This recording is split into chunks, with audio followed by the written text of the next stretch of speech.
tout le monde. Aujourd'hui je vous emmène en balade pour venir répondre à une question qui revient souvent dans les messages. Comment est-ce que je peux savoir si je suis sur mon chemin de vie? Comment est-ce que je peux être sûre que c'est bien ma mission de vie? J'ai peur de me tromper. Mélodie, est-ce que tu peux m'aider? Donc avant de parler de tout ça, je vous invite à vous abonner pour pouvoir suivre l'ensemble des vidéos si elles vous intéressent. Et voilà, aujourd'hui on va vraiment parler de cette notion de mission de vie. En fait, il n'y a pas un seul chemin, il n'y a pas un bon chemin et un mauvais chemin.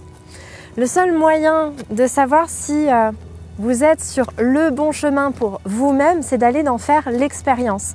C'est vraiment, comment dire, c'est vraiment l'adage « aide-toi et le ciel t'aidera ». C'est-à-dire, faites un pas en avant et ensuite, les choses vont commencer à se dérouler. Sauf que vous avez tendance à chaque fois à attendre que quelque chose se passe, qu'il y ait un miracle à la croisée d'un chemin et que tout d'un coup on vous déroule le tapis rouge. Or c'est pas du tout comme ça que ça fonctionne. Il s'agit vraiment de faire un acte de foi en fait envers la vie, c'est-à-dire de faire le premier pas, d'avancer et ensuite elle vous déroule le tapis rouge. En aucun cas il s'agit d'attendre à la croisée d'un chemin que l'un d'eux tout d'un coup devienne plus lumineux, s'éclaire comme par magie en vous disant que vos guides vont bien finir par vous envoyer un signe au haut-parleur.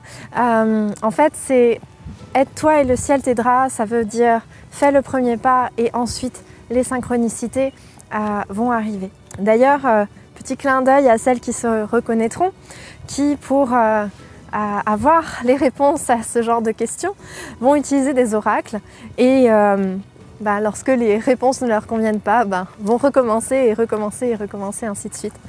En réalité, en faisant ça, vous êtes en train de créer une réalité qui n'est pas celle de votre expérience. Il n'y a pas de mauvais chemin, il n'y a que des expériences. Et l'objectif de notre incarnation sur Terre, c'est d'expérimenter l'amour sur Terre, sous toutes ses formes. Comme on dit et qu'on entend souvent en ce moment, c'est expérimenter l'amour dans la matière. Et la matière, c'est l'âme à tiers.